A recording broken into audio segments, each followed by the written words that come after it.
एक किसान था, खेती करता था, ज्यादा पढ़ा लिखा नहीं था। उसके खेत पे एक संत आए। अब उसको ज्यादा तो पता नहीं था, लेकिन कमंडल आदि देख करके, संत का रूप देख करके उसने कहा, संत हैं, इनको प्रणाम करूं। प्रणाम करके बोले, महाराज जी मैं बड़ा गरीब हूं और बड़ा अनपढ़ हूं, ज्यादा पढ़ा लिखा नहीं हूं, खेती बाड़ी करता हूं, मैंने भजन वजन कुछ किया नहीं है, मुझे तो आता भी नहीं क्या करना चाहिए, आज आप मिल गए, आप कोई नाम वाम हमको बता दीजिए, मैं कर लिया करूं।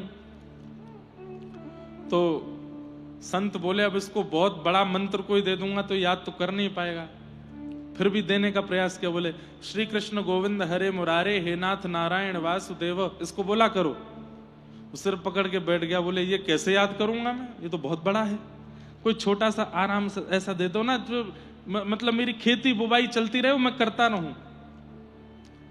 तो संत ने हंस के कहा, तुम एक काम करो, तुम कृष्ण चंद्र कृष्ण चंद्र कृष्ण चंद्र कृष्ण चंद्र कृष्ण चंद्र बोलते रहा करो। किसान ने कहा, कान में बोल दीजिए। बोले, कृष्ण चंद्र कृष्ण चंद्र। तो संत ने बोला और वो बोलने लगा, कृष्ण चंद्र। बोले, हाँ। इतना सीधा था, ये भी नहीं बोला जा रहा था उससे। बोला, अच्छा कृष्ण चंद्र कृष्ण चंद्र। संत बोले, अब यही रटते रहना। बोले, कृष्ण चंद्र कृष्ण चंद्र। अब वो इसलिए बोल रहा है कि मैं भूल ना जाऊं, बोलता ही जा रहा है। पत्नी भोजन लेकर के आई, किसान था, ये कृष्ण चंद्र कृष्ण चंद्र। पत्नी बोली, आओ प्रसाद आ गया है, पालो। हाँ, कृष्ण चंद्र कृष्ण चंद्र कृष्ण चंद्र कृष्ण चंद्र। और खावे, और खाते खाते बीच में रुक जावे। पत्नी बोली, क्या हुआ, मैं भोजन में व्यस्त हो जाऊंगा तो नाम भूल जाऊंगा, तो एक काम कर ले। बोले, क्या, मैं जितनी देर भोजन कर रहा हूं, मैं नाम तुझको दे देता हूं, तू जप ले, और जैसे मेरा भोजन हो जाए मुझे वापस कर दियो, नहीं तो मैं भूल जाऊंगा। बोले, हाँ क्या बोलना है। बोले, कृष्ण चंद्र। बोले, ठीक है। अब पत्नी सब्जी परोसती जा रही है, रोटी देती जा रही है, कभी खेत देखने चली जा रही है। अब वो भी बड़ी सीधी सादी, और कृष्ण चंद्र करते करते, और वो जाने क्या हुआ, लौट करके जब आई तो पति ने हाथ वाथ धोए, मुंह, हाँ ला नाम मुझे दे दे। तो वो बोली, हाँ खसीटे चंद्र, दे दिया। पति को भी याद नहीं था, उसने भी कहा, हाँ यही तो था, खसीटे चंद्र खसीटे चंद्र खसीटे चंद्र। वैकुंठ में बैठे हुए भगवान के नेत्र सजल हो गए। लक्ष्मी मैया बोली, क्या हुआ नाथ। बोले, मैं जा रहा हूं। गरुड़ जी आओ। बोले, क्या। वो चलो इसको लेके आते हैं, मैं बड़ा प्रसन्न हो रहा हूं आज इससे। लक्ष्मी जी बोली, वो ऐसा क्या कर रहा है, कोई जप नहीं किया, कोई साधन नहीं किया, कोई अनुष्ठान नहीं किया, एक संत ने श्लोक दिया, एक आपका नाम दिया, वो भी गलत सलत बोल रहा है, और आप उसको लेने जा रहे हो, उतनी कृपा करने जा रहे हो। तब ठाकुर जी बोले, नहीं नहीं, जब हम कृष्ण बन करके गए थे और जब घुटमुन चलना सीखे थे, तो नंद यशोदा मैया के सामने जब घोंटू से चल करके जाते थे, घुटने से चलते थे, तब यशोदा मैया मेरे घुटने देख करके, घुटनों पे लगी खूब सारी रज देख करके बोलती, आजा खसीटे चंद्र, तेरे घुटना धो दूं मैंने, ऐ मेरो खसीटो चंद्र आगे हो। बोली, ये मेरा नाम है। यशोदा मैया मुझे खसीटा चंद्र बोलती थी, ये मेरा ही नाम बोल रहा है। और आज पहली बार मुझे कृष्ण नाम से बहुतों ने ध्याया होगा, राम नाम से बहुतों ने ध्याया, पर इस नाम से मुझे किसी ने नहीं ध्याया, ये ध्या रहा है, इस पर तो अभी कृपा करूंगा मैं। ठाकुर जी गए, गरुड़ जी पे बिठा के ले आए, दोनों पति पत्नी, एक दिन में ही उद्धार कर दिया। तो ये जो हैं माता जी जिन्होंने ये कहा है, बढ़िया है, खेती बाड़ी करते रहो, खसीटे चंद्र बोलते रहो आ जाएंगे ठाकुर जी। पर ठाकुर जी आ जाएं तो ये मत कहना, अभी मेरे पे बहुत काम है, चले जाओ, आम है तो निकल ही जाइयो। हाँ। क्या महिला श्रीमद् भागवत पढ़ सकती है? निश्चित ठाकुर जी ने ऐसी भावना रखी है। संस्कृत का अगर आपको बोध हो तो संस्कृत में पढ़ो, नहीं तो हिंदी अनुवाद पढ़ तो लिया ही करो। पर एक बात, ये जितने भी वैदिक ग्रंथ है ना, जब तक इनको गुरुमुख नहीं सुनोगे, तब तक इनका मूल रहस्य समझ में नहीं आएगा। आप पढ़ तो लोगे, वो एक किताब की तरह उसकी हिंदी सब आ तो जाए, पर वो समझ में तब आएगा जब कोई गुरु उसका ज्ञान देवे। तो पढ़ सकते हैं, लेकिन गुरु के द्वारा सुने तो और ज्यादा अच्छा है। फिर किन्हीं ने कहा है कि तुलसी कंठी धारण करने के क्या नियम है, क्या तुलसी कंठी धारण करने पर प्याज लहसुन का सेवन, हम बहुत बार बता चुके हैं, नहीं करना चाहिए। और यदि प्याज लहसुन नहीं छोड़ पा रहे हैं तो तुलसी उतार दीजिए। दूसरी बात, आपने कहा कि घर में बनता है, अगर हम तुलसी पहनेंगे तो माता पिता को अलग से भोजन बनाना पड़ेगा। कौन सी बड़ी बात है? छोटे छोटे बच्चे होते हैं ना, तो माँ अलग से दाल बनाती है बिना मिर्च वाली, उसको मिर्च ना लगे। ऐसे ही अब बालक अगर तुलसी पहनता है तो उसके लिए बिना प्याज लहसुन की बना दो, इसमें कौन सी बड़ी बात? ठाकुर जी के लिए इतना त्याग नहीं कर सकते तो फिर भक्ति मत करो।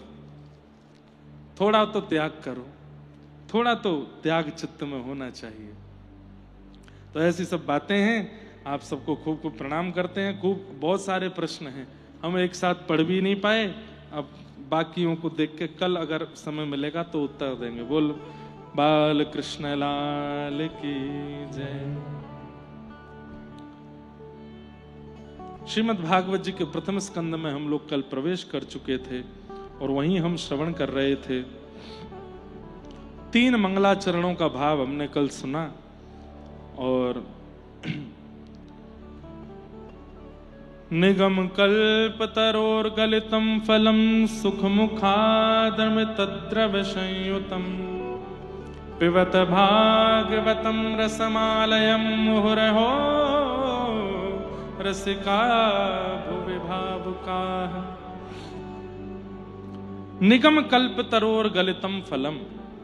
बंधुओं, श्रीमद् भागवत क्या है? वेद रूपी कल्प वृक्ष का पका हुआ फल है, लेकिन इस फल को खाने की आज्ञा नहीं दी गई है। तो पिबत भागवतम रसमालयम, भागवत जी की कथा को पियो। पियो, पीने का मतलब है चित्त में धारण करो, अपने अंदर उतार लीजिए। जो जो वाक्य वक्ता के मुख से प्रकट होते हैं वो तुरंत तुरंत उतरने चाहिए चित्त में, तो ही कथा का लाभ आपको प्राप्त होगा।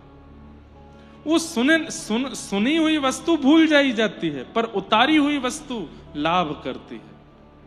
सुना हुआ दवाई का नाम बुखार नहीं उतारता, लेकिन पी हुई दवाई तुरंत लाभ करती है।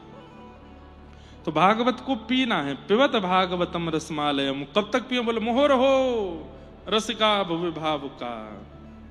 सुनते रहो हे रसिक जनों, हे भावुक जनों, सुनते रहो। कब तक सुनते रहे? बोले जब तक श्याम सुंदर मिल ना जाएं, जब तक वो दिख ना जाएं, तब तक सुनते रहो। ठाकुर जी छुपे कहां है पता है आपको? लुक्का छुपी खेल रहे हैं हमारे साथ।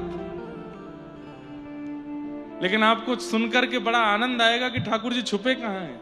भगवान ने पूरी सृष्टि बनाई, समुद्र बनाए, पहाड़ बनाए, धरती बनाई, आकाश बनाए, रसातल बनाया, तीनों भुवन बनाए। सब कुछ बनाने के बाद में जीव बनाए, जंतु बनाए, और जैसे ही मानव को बनाया, मानव को बनाते ही ठाकुर जी मानव से डर गए। ठाकुर जी बोले ओ ब्रह्मा जी, ये तो बड़ा खतरनाक है मानव। बोले हाँ खतरनाक तो। बोले रुको, मैं भागता हूं, इससे तो बचना है। क्यों? इसको अगर पता चल गया कि मैं परमात्मा हूं, सब देने की सामर्थ्य मेरे पास है, तो ये मेरा पीछा नहीं छोड़ेगा, बस मांगता रहेगा, सुख दे दो, ये दे दो, वो दे दो, मेरे को इससे दूर रखो, मुझे इससे डर लग रहा है।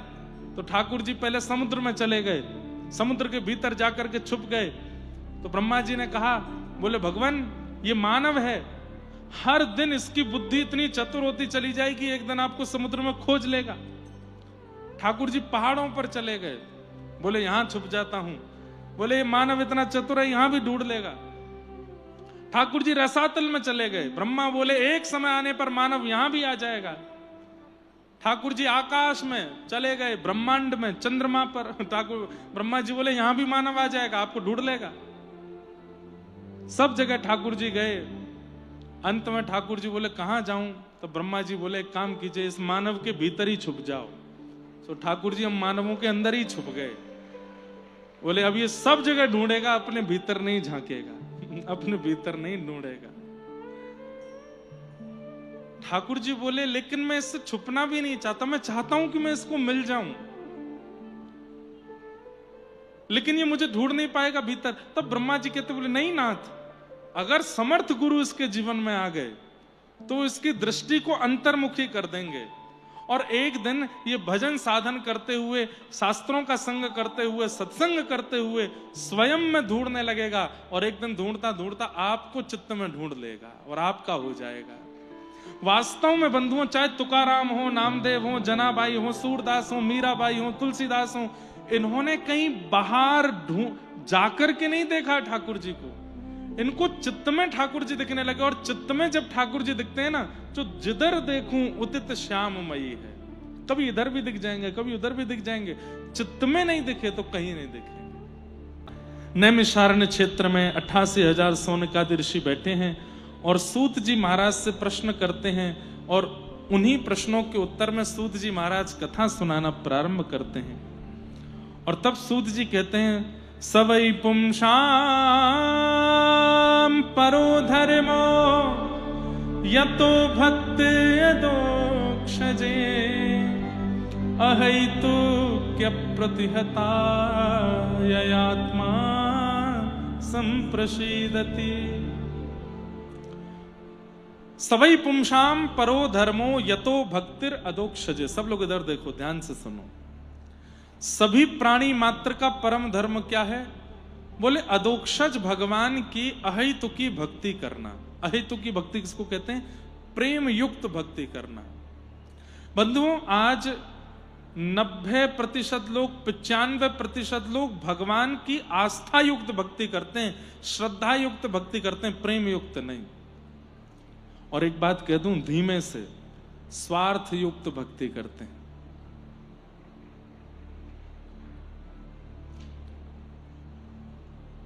दुख हरता सुख हरता सुख धरता। गणेश जी से क्या कहते हैं? जो दुख का हरण करे और सुख को प्रदान करते, ऐसे गणपति बप्पा हम आपको प्रणाम करते हैं। अच्छा, इसका एक प्रमाण और देखो। पूरे हफ्ते भर आप गणपति दर्शन करने जाओ, फ्राइडे के दिन सबसे ज्यादा भीड़ क्यों होती है? क्योंकि लोगों को यह लगता है कि गणेश जी एक्टिव रहते हैं फ्राइडे को। पूरे हफ्ते आप हनुमान जी दर्शन करने जाओ, पर मंगलवार के दिन इतनी भीड़ क्यों होती है? बोले कि हनुमान जी एक्टिव रहते मंगलवार को।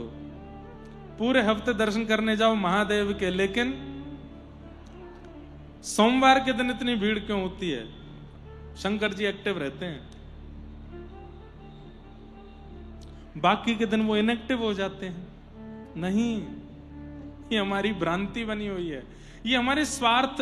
पता है क्या, प्राचीन काल में लोगों ने विचार किया, हमारे ऋषियों ने ऐसा विचार किया, आचार्यों ने ऐसा विचार किया, ये रोज नहीं जाएंगे ये मानव, हमको पता है इनकी स्थिति।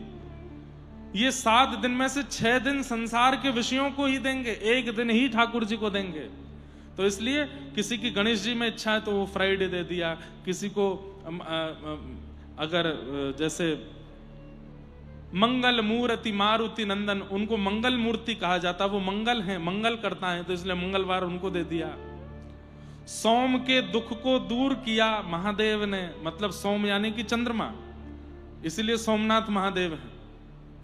चंद्रमा को जो श्राप लगा था दक्ष प्रजापति का कि तुम अपने रूप से विहीन हो जाओगे, तो चंद्रमा ने जाकर के महादेव की आराधना की, तो महादेव ने कहा कि देखो श्राप पूर्ण रूपेण दूर नहीं होगा, पर हम आशीर्वाद देते हैं। बोले क्या? 15 दिन आपके ससुर जी का श्राप लगेगा, एक दिन आप घटते चले जाओगे, अमावस्या के दिन आप अंतर ध्यान हो जाओगे, और अमावस्या के अगले दिन से हमारा आशीर्वाद लगेगा, फिर से तुम अपने रूप में आके पूर्णिमा तक। तो जिन्होंने चंद्रमा के श्राप को सुख में परिवर्तित किया, ऐसे सोमनाथ हैं, इसलिए उनको सोमवार दे दिया। ये हम लोगों के लिए निर्माण कर दिया गया कि चलो इस बहाने जिसकी शंकर जी में इच्छा है, श्रद्धा है, वो सोमवार के दिन चला जाएगा, हनुमान जी की जिसमें है वो मंगलवार को चला जाएगा, गणेश जी की जिसकी वो फ्राइडे को चला जाएगा। हर दिन स्वार्थ व्यक्ति का जब सिद्ध नहीं होता है और वो स्वार्थ के लिए जब भगवान के पास जाता है तो पर्टिकुलर डे पर जाता है, लेकिन निस्वार्थी वो तो कभी भी चला जाता है। अब बालक अपनी मां के कभी चरण नहीं दबाता, लेकिन अचानक से जाकर के किसी दिन रात को बैठ जाए, मेरी प्यारी मां कैसी हो, तो मां क्या कहेगी? क्या बात है, जल्दी बोल। नहीं नहीं कुछ नहीं, पैर दबाने आया हूं। अरे मुझे सब पता है, जल्दी बोल क्या बात है। क्यों, मैं आपके पैर नहीं दबा सकता? अरे भाई बहुत दबा लिए तूने पैर, मैं तेरी बस राजी हूं, तू जल्दी बता काम क्या है। मां बोले हाँ, वो पल्ली गली वाली से ब्याह कर लूं मैं। चल भाग यहां से। ऐसा स्वार्थी बालक, मां जानते, मां का प्रेम तो है उस बालक से, लेकिन वो बालक जब स्वार्थ सिद्ध में आता है, स्वार्थ सिद्धि में आता है, तभी मां की सेवा करता है। ऐसे ही केवल मंगलवार के दिन हनुमान जी जाने वाले, केवल सोमवार के दिन जाने वाले महादेव के पास, केवल फ्राइडे को जाने वाले गणेश जी के पास, केवल थर्सडे को जाने वाले नारायण के पास, वो सब स्वार्थी बालक हैं। ठाकुर जी उनसे आते कोई बातचीत नहीं करते हैं, सीधे बोलते हैं क्या काम है, काम बोल, निकल यहां से। नाथ ये काम कर दो, ठीक है हो जाएगा जा। उससे ठाकुर जी ज्यादा मतलब नहीं रखते। लेकिन जो रोज जाता है, जो रोज बैठता है, जो रोज देखता है, रोज दर्शन करता है, ठाकुर जी को इतना प्रिय लगने लगता है। बोले ये मेरे से निस्वार्थ भाव से आता है, बस मुझे देखने आता, मेरा दर्शन करने आता, मुझे अपना मानता है। कभी ठाकुर जी की इच्छा हो जाती, ठाकुर जी उसके पास चले जाते। निस्वार्थी सबको प्रिय होता है। हमको भी स्वार्थी व्यक्ति प्रिय नहीं है, हमको भी निस्वार्थी प्रिय, तो ठाकुर जी को स्वार्थी कैसे प्रिय हो सकता है।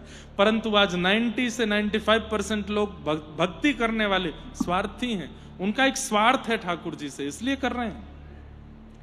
पर यहां पर सूत जी महाराज कहते हैं सबई पुंसाम परो धर्मो, भजन करना चाहे स्वार्थ से चाहे कैसे भी, वो धर्म हो सकता है, पर निस्वार्थ भाव से ठाकुर जी का भजन करना ये परम धर्म है। अदोक्षज भगवान की निस्वार्थ भक्ति करना और उसमें भी कोई संबंध युक्त भक्ति करना, ठाकुर जी को कुछ मानना, वो निस्वार्थ भक्ति है, उससे ठाकुर जी प्रसन्न होते हैं। धर्म स्वनिष्ठितः पुंसां विश्वक्सेन कथा सुयः नोत्पादयेदधिरतिं श्रमेव हि केवलम्। अब यहां बहुत अच्छी बात कही गई। व्यक्ति को ठाकुर जी स्वीकार कर रहे हैं, इसका प्रमाण क्या है? भक्त की भक्ति से ठाकुर जी प्रसन्न हो रहे हैं, इस बात का प्रमाण क्या है? आषाढ़ी आती है और महाराज पूरे महाराष्ट्र से वारी जाती हैं पंढरपुर। आलंदी से लोग जाते हैं, देवगढ़ से लोग जाते हैं, और अपना वहां एक बार मेरी कथा हुई खामगांव के पास में एक जगह है शेगांव, वहां श्री गजानन महाराज का सुंदर स्थान। वहां से कितनी लंबी वारी, लोग कितना पैदल चल चल के पंढरपुर जाते हैं।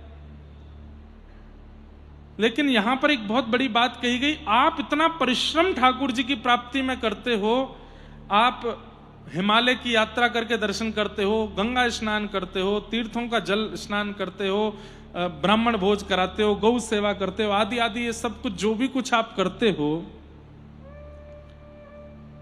इन सब भावों से ठाकुर जी प्रसन्न हैं, इसका प्रमाण क्या है? बहुत अच्छी बात है। तब कहते हैं विश्वक्सेन कथासु यः, कहीं पर कोई आचार्य बैठकर के भगवत चर्चा कर रहे हैं और आप वहां जाकर के बड़ी उत्सुकता से बैठ जाते हैं, कब समय निकल गया, कब स्थिति हो गई, कहां पानी की प्यास, कहां बैठने की स्थिति, बस आप उस कथा में रम गए, उस सत्संग में डूब गए। समझो ठाकुर जी आपसे प्रेम करते हैं, आपकी भक्ति को स्वीकार कर रहे हैं। मतलब सत्संग ये प्रमाण है, सत्संग में जो आपका मन लगता है वो इस बात का प्रमाण है कि ठाकुर जी आपसे प्रेम करते हैं कि नहीं। कई लोग होते हैं कथा में बैठे बैठे भी उनका फोन बंद नहीं होता, मेरी दृष्टि भी उनको दिखती नहीं है। फिर एक बार, ये मेरा नियम है, एक बार मुझे जो फोन चलाता दिख जाता है, मैं प्रयास करता हूं कि 7 दिन में उसको ना देखूं। यहां पर भी ये कर्ण पिशाचनी आपका साथ नहीं छोड़ रही है। कर्ण पिशाचनी कानों में सारी बातें बोल देती आकर के, वहां ये चल रहा है, वहां ये चल रहा है, वहां ऐसा हो रहा है। कथा में तो इसको कम से कम स्विच ऑफ ही रखना चाहिए। लेकिन कथा में बैठ करके जो इतना तक भूल जाता हो, अब जैसे भाई गर्मी का समय है, आप आधा घंटा बोल के देखिए नॉन स्टॉप, आपका गला सूख जाएगा, प्यास लगने लगेगी, इच्छा होगी कि कुछ पिला दो। और 1 घंटा कुछ बोलने के बाद तो आपका मन होगा कि भाई अब मुझे कुछ बुलवाओ मत। पर 3, साढ़े 3, 4 घंटा कथा चलती है, ना पानी की इच्छा होती है, एक आसन पे बैठे रहते हैं, ना पैर सीधा करना, ना टेढ़े मेढ़े होने की कोई इच्छा नहीं, एक आसन पे बैठे इसी में ही बैठे रहेंगे। ऐसी स्थिति में जो कथा सुनने में रुचि रखते हैं, जिनका मन एकाग्र, चित्त वृत्ति एकाग्र, नेत्र एकाग्र, कान एकाग्र, सब कुछ एकाग्र होकर के भगवत भजन, भगवत कथा श्रवण करते हैं, और केवल दिखावे के लिए नहीं कि अगल बगल वाले देखें, देखो कितनी सावधानी से कथा सुन रहा, नहीं, भाव से नेत्र भी सजल हो जाते हैं, प्रेम पुलकित हो जाता है, रोंगटे खड़े होते हैं। ये सब प्रेम पुलकित स्थिति अगर कथा सुनते सुनते हो रही है तो इसका मतलब है कि आपके द्वारा किए गए भक्ति अनुष्ठान, परिक्रमा, वारी आदि, ये सब ठाकुर जी इन सबसे बड़े प्रसन्न हैं। इसलिए सत्संग में आपकी रुचि बन रही है, सत्संग में आपका मन लग रहा है। छत्रपति शिवाजी महाराज, उनके प्रसंग में आता है कि दुनिया में, पूरे भारत में कहीं भी वे जाते थे, पहले पूछते थे संत श्री तुकाराम जी महाराज कहां हैं उन दिनों। अगर उन्हें पता चलता था कि मैं जहां जा रहा हूं वहां आसपास संत श्री तुकाराम जी महाराज प्रवचन करने वाले हैं, तो वे अपने राजकीय स्वरूप का त्याग करके, अपने सेना का त्याग करके, अपने अस्त्र शस्त्र बलों का त्याग करके जाते थे, सत्संग सुनते थे। और कहते हैं इतने छत्रपति शिवाजी महाराज, जिनका रूप देख करके बड़े बड़े मुगल बादशाह थरथर कांपते थे, उनका रूप कितना पराक्रम से भरा होगा, लेकिन जब वो तुकाराम जी महाराज के सत्संग में जाते थे तो वहां नेत्रों से अविरल अश्रुधार गिरते रहते थे, प्रेम पुलकित तन रहता था।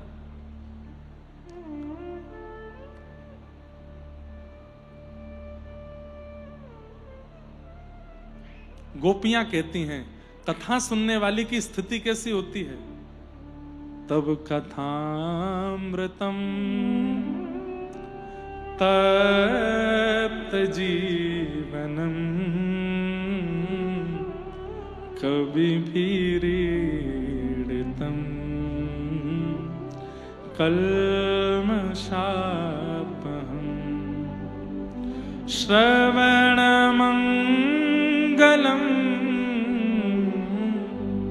श्रीमदाततम्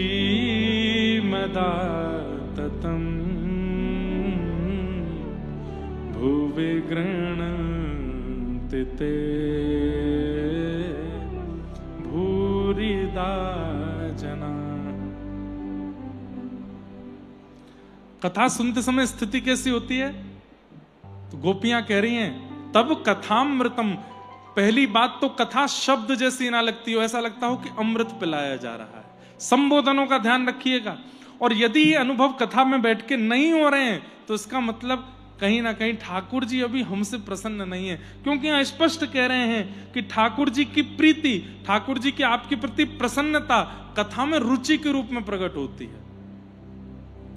सबसे पहली बात, शब्द ना लगते हों, अक्षर ना लगते हों, वक्ता के मुख से निकली हुई बातें अमृत के समान लगती हों। अमृत मतलब जिसका पान करके अत्यंत तृप्ति का अनुभव हो जाए उसको अमृत कहते हैं। कथा ज्यों-ज्यों कर्ण रंध्र से प्रवेश करे, मानो ऐसा लगता है कि बस आहा, अब सब विषाद जा रहे हैं, सब नष्ट हो रहा है, सब संसार के विषय भोग भाव सब खत्म हो रहे हैं, परम शांति की स्थिति बन रही है। पहली बात, तब कथामृतम, कथा अमृत के समान लगे।